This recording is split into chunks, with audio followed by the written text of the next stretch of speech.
بسم اللہ الرحمن الرحیم۔ السلام علیکم۔ میرا اکثر ممتاز ہسپتال آنا جانا ہوتا تھا۔ میں ہر ہفتے ممتاز ہسپتال جاتی اور وہاں کی رپورٹ بناتی تھی، لیکن میں نے کبھی بھی یہ نہیں دیکھا کہ یہاں پر ہونے والے واقعات کے پیچھے اتنی بھیانک داستاں ہوگی۔ یوں تو ہسپتال میں ہزاروں لاکھوں مریض آتے جاتے ہیں، لیکن ایک مریض جس نے میری توجہ اپنی جانب کھینچ لی تھی وہ ایک نوابی شخصیت تھی۔ اس کے چہرے پر جاہ و جلال بھی تھا اور آنکھوں میں عجیب سی چمک بھی۔ اس کی آنکھیں نیلے رنگ کی تھیں، وہ بے انتہا خوبصورت تھا۔ جو بھی اسے دیکھتا وہ یہی سمجھتا کہ یہ نواب دنیا کا خوبصورت ترین انسان ہوگا۔ لیکن ہر مہینے کے پہلے ہفتے میں جب وہ یہاں چیک کروانے کے لیے آتا تو اس کے ساتھ ایک عورت بھی ہوتی جس نے خود کو کالے رنگ کے برقعے میں لپیٹا ہوتا۔ وہ عورت خوبصورت بھی تھی لیکن اس کے باوجود نواب کے ساتھ اس کا رویہ عجیب سا ہوتا تھا۔ مجھے ڈاکٹر شازیہ نے بتایا کہ یہ نواب صاحب کی بیوی ہے، لیکن وہ اسے بہت نفرت سے دیکھتی تھی۔ وہ بالکل بھی اپنے شوہر سے محبت نہ کرتی، لیکن شوہر کی آنکھوں میں ندامت ہی ندامت تھی۔ نواب صاحب آتے تو بہت بڑی سینگوں والی گاڑی میں تھے جس کی قیمت تقریباً 1-2 کروڑ ہوگی، لیکن ان کی عاجزی اور ان کی آنکھوں میں آنسو دیکھ کر معلوم ہوتا جیسے انہیں کوئی بہت بڑی تکلیف ہو، لیکن دیکھنے میں وہ بالکل ٹھیک ٹھاک لگتے تھے۔ چہرے پر بھی کوئی دانہ نہیں تھا اور نہ ہی کوئی معذوری تھی، نہ کوئی ایسا مسئلہ جو بظاہر نظر آ سکے۔ وہ ٹھیک ٹھاک چلتا تھا۔ اس سے پہلے کہ میں ڈاکٹر شازیہ سے پوچھتی، میں نے کاؤنٹر سے اس کی رپورٹ مانگی۔ پتہ چلا کہ ان کا کوئی مسئلہ نہیں ہے، یہ اپنے کسی بہت ہی خاص طبی مسئلے کی وجہ سے ڈاکٹر شازیہ کے پاس ہی آتے ہیں۔ اس کے علاوہ ان کی زندگی میں کوئی بیماری یا پھر کوئی عارضہ نہیں تھا، نہ شوگر نہ بلڈ پریشر، بس کوئی ایسی خفیہ بیماری جس کے بارے میں نواب صاحب کسی اور کو بتانا پسند نہیں کرتے تھے۔ ان کی بیماری کے بارے میں صرف ڈاکٹر شازیہ کو ہی معلوم تھا۔ رہی بات ڈاکٹر شازیہ کی تو وہ بہت ہی سخت طبیعت کی مالک تھیں۔ ان سے کوئی بھی بات فضول پوچھتا تو انہیں غصہ آ جاتا تھا، اسی لیے میں بھی ڈر رہی تھی کہ میں ڈاکٹر شازیہ سے یہ بات نہ ہی کروں تو اچھا ہے، ورنہ اگر اس نے یہ پوچھ لیا کہ تمہیں اس سارے معاملے میں کیا دلچسپی ہے تو میں اسے کیا جواب دوں گی۔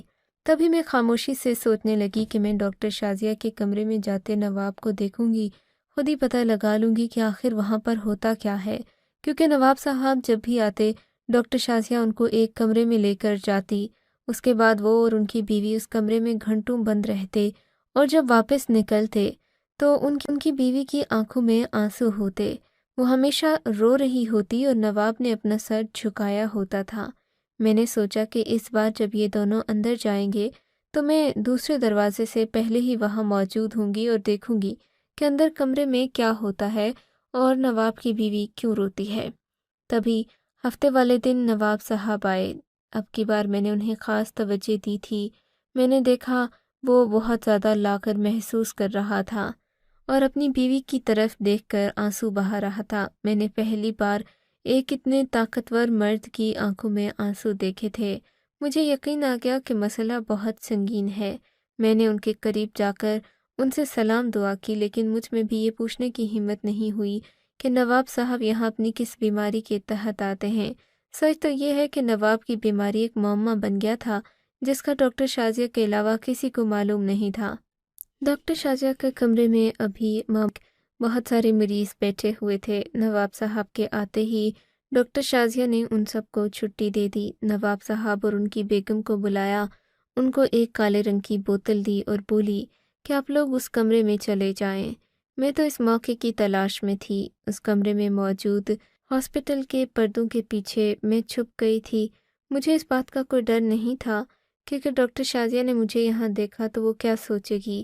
میں تو بس ان کی یہ باتیں سننا چاہتی تھی جو ایک اسرار بنی ہوئی تھیں۔ مجھے وہاں پر چھپے ہوئے 5 منٹ ہی گزرے تھے۔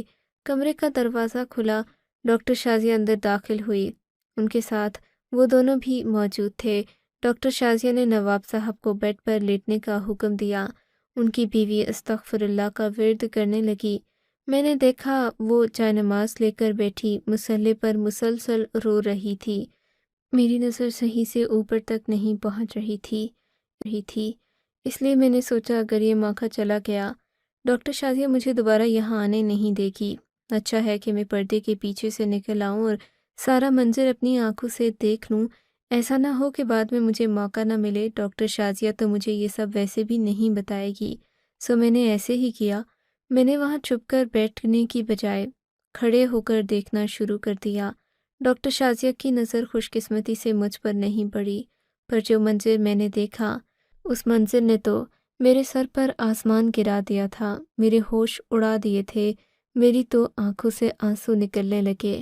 سوچ نہیں سکتی تھی کہ زندگی میں اتنا بھیانک سچ بھی دیکھنے کو ملے گا۔ میری آنکھیں پھٹی پھٹی سی تھیں، مجھے سمجھ میں نہیں آ رہا تھا کہ میں یہاں سے کہاں جاؤں، ڈاکٹر شازیہ کے پاس بیٹھوں یا اس نواب کی بیوی سے اس سارے واقعے کی حقیقت پوچھوں۔ مجھے وہاں پر زیادہ کھڑا رہنا مناسب نہیں لگا۔ میں چپکے سے پردے کے پیچھے ہی بیٹھ گئی۔ ڈاکٹر شازیہ اپنے کام سے فارغ ہوئی تو اس نے کمرے کا دروازہ کھول دیا۔ نواب سر جھکائے اور اس کی بیوی روتے ہوئے باہر چلے گئے۔ میں ان کے پیچھے پیچھے آئی، سلام دعا کی اور کہا کہ کیا میں آپ لوگوں سے مل سکتی ہوں، آپ کے گھر چل سکتی ہوں؟ نواب کی بیوی نے ہاں میں سر ہلا دیا۔ ضرور بیٹی، اب تو ہمارے گھروں میں پہلے والا ماحول نہیں رہا، تم چل سکتی ہو۔ اس نے مجھے کھلے عام دعوت دے دی تھی۔ باقی 2-3 لوگوں کو بھی پتہ چل گیا تھا کہ نواب کی بیوی مجھے بلوچستان اپنے گھر دعوت دے رہی ہے۔ میں خوش ہو گئی تھی، میرا کام ہی لوگوں کے بارے میں رپورٹ بنانا تھا، سو میں نے سوچ لیا۔ میں نے اپنے اماں ابا سے اجازت لی، ابا نے میرے ساتھ میرے بھائی کو بھی جانے کا حکم دیا اور مجھے یوں اجازت مل گئی۔ مجھے ڈر بھی لگ رہا تھا، بلوچستان جیسے خطرناک علاقے میں جانا کوئی آسان بات نہیں تھی، پر نواب صاحب کی بیوی سے میرا رابطہ ہو گیا تھا۔ انہوں نے کہا کہ آپ کو ہم ایک خاص گاڑی میں لائیں گے، کیونکہ اگر عام خاص گاڑی میں آپ آئی تو ہو سکتا ہے آتے ہوئے آپ کو کوئی نہ کوئی مسئلہ ہو، لیکن یہاں ہماری جان پہچان ہے، آپ خاص گاڑی میں آئیں گی تو آپ کو کوئی کچھ کہہ نہیں سکے گا۔ میں نے بھی اس بات سے اتفاق کیا تھا، ویسے بھی میں اکیلے جانا نہیں چاہتی تھی، نواب کی بیوی کا سہارا مل چکا تھا۔ میں نے اس گاڑی میں سفر کرنے کے لیے اپنے بھائی کو بھی آمادہ کر لیا، کیوں ہم لوگ اسی سوموار کی صبح گھر سے نکل گئے تھے۔ ڈرائیور ہمیں خاص گاڑی میں لینے آیا تھا۔ زندگی کی شان مجھے اس گاڑی میں محسوس ہو رہی تھی، لیکن یہ نہیں پتہ تھا کہ اس کے پیچھے کہانی کتنی بھیانک ہوگی۔ 18 گھنٹے کے مسلسل سفر کے بعد ہم لوگ بلوچستان میں پہنچ گئے تھے۔ بلوچستان زیادہ تر پہاڑی علاقہ ہے، یہاں سردی بھی بہت پڑتی ہے۔ نواب صاحب کی حویلی بلوچستان کے خوبصورت ترین مقام کوئٹہ میں واقع تھی۔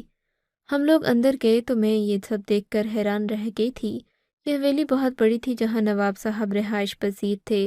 اس کا رقبہ 2-3 کنال ہوگا۔ نواب صاحب کی بیوی نے میرا کھلے دل سے استقبال کیا۔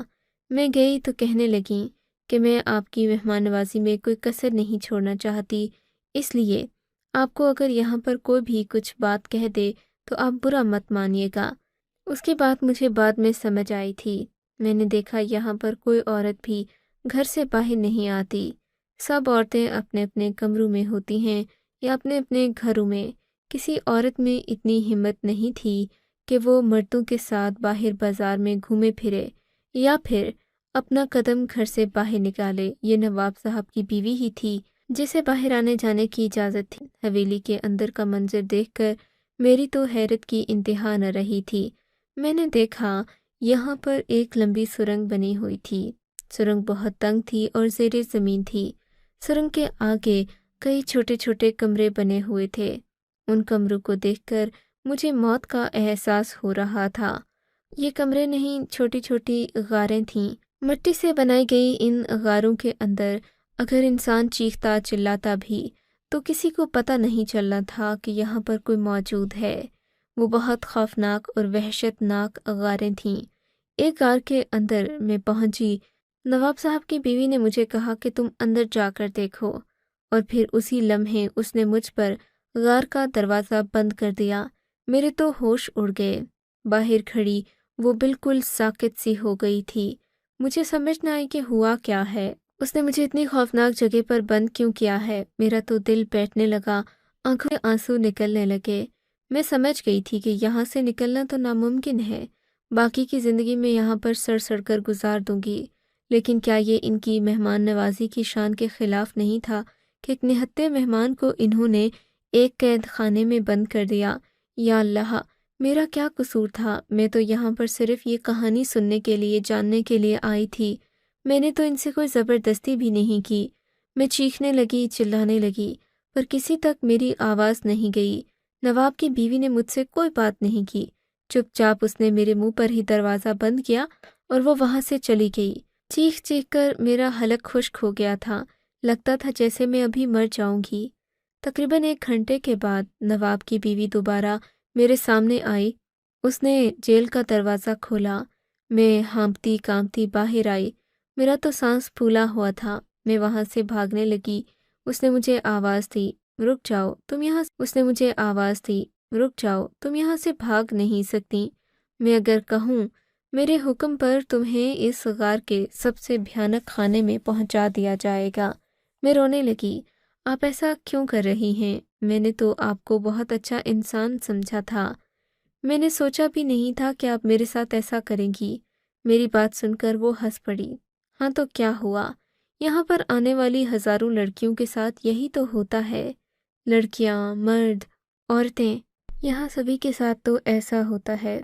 ہوتا ہوگا، پر آپ نے مجھے یہاں کیوں بند کیا؟ میں نے کیا بگاڑا تھا آپ کا؟ میں نے تو آپ کی شان میں کوئی گستاخی بھی نہیں کی۔ ارے تم تو ڈر گئیں۔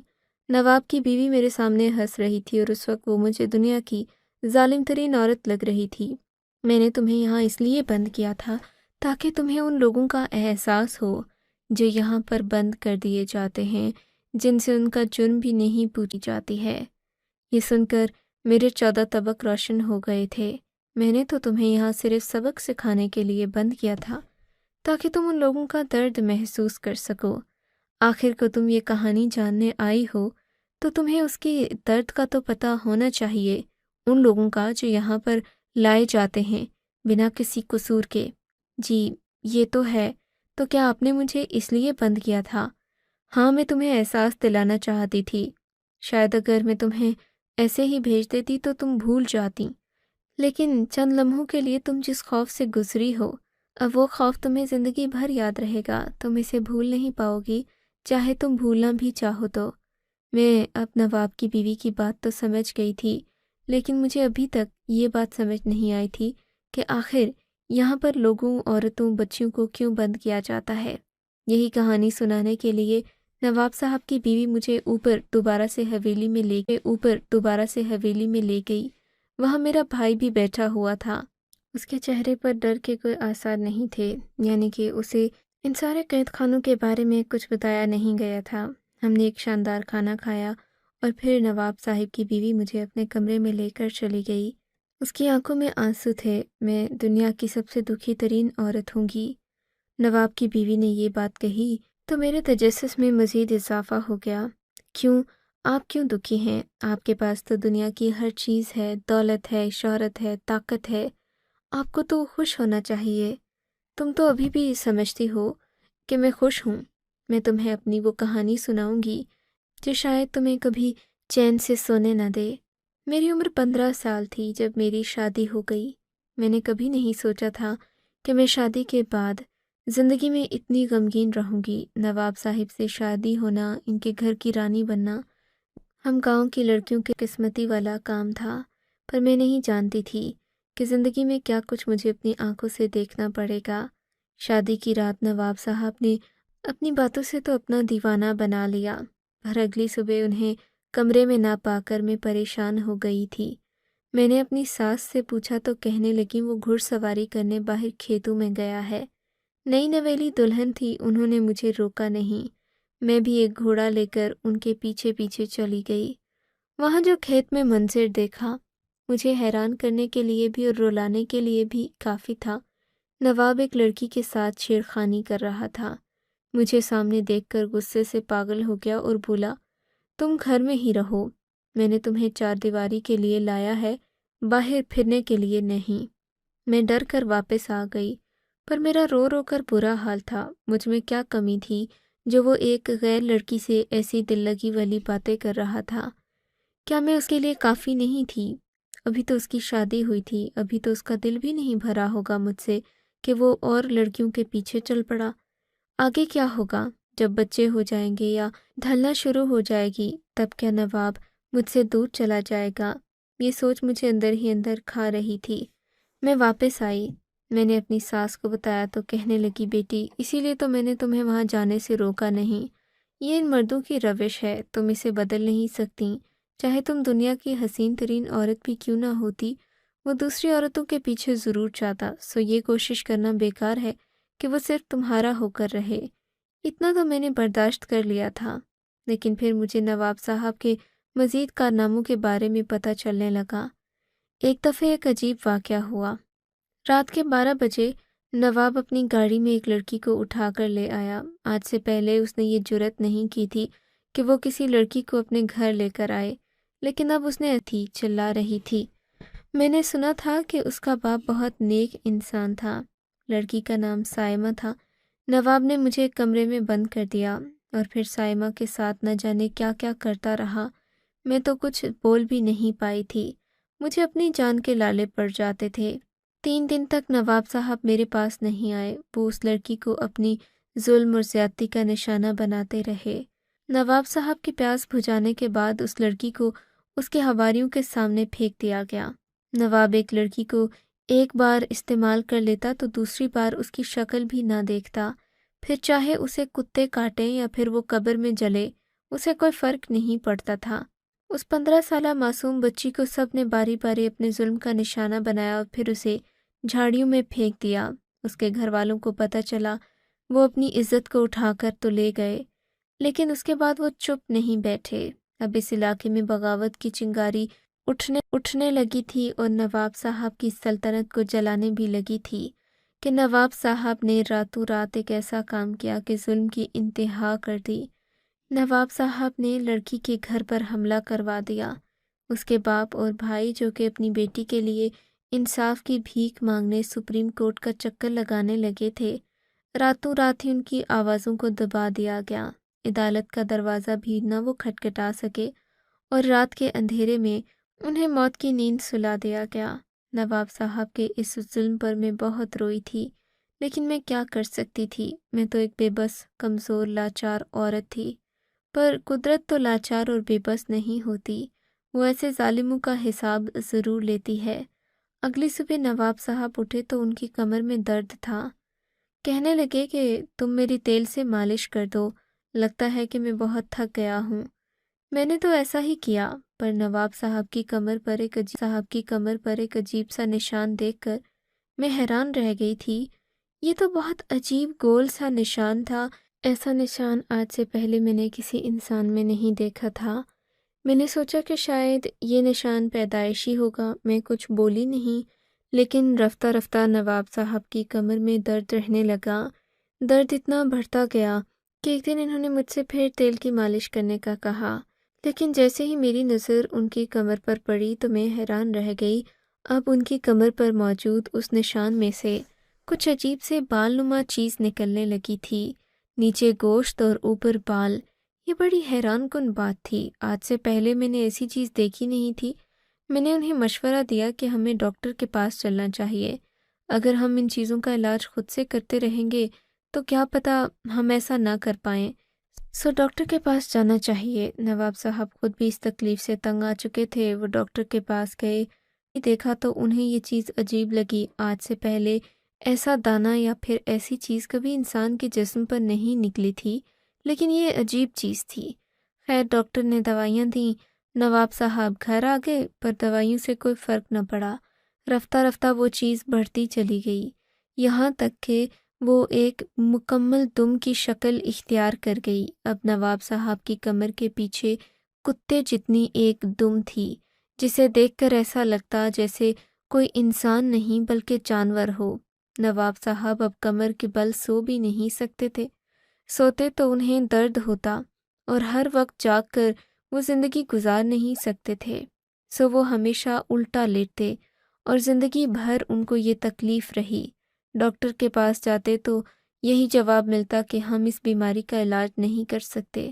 یہ اللہ کی طرف سے نواب صاحب کو دی گئی سزا تھی، جو کہ ان کے ظلم کے بدلے تھی۔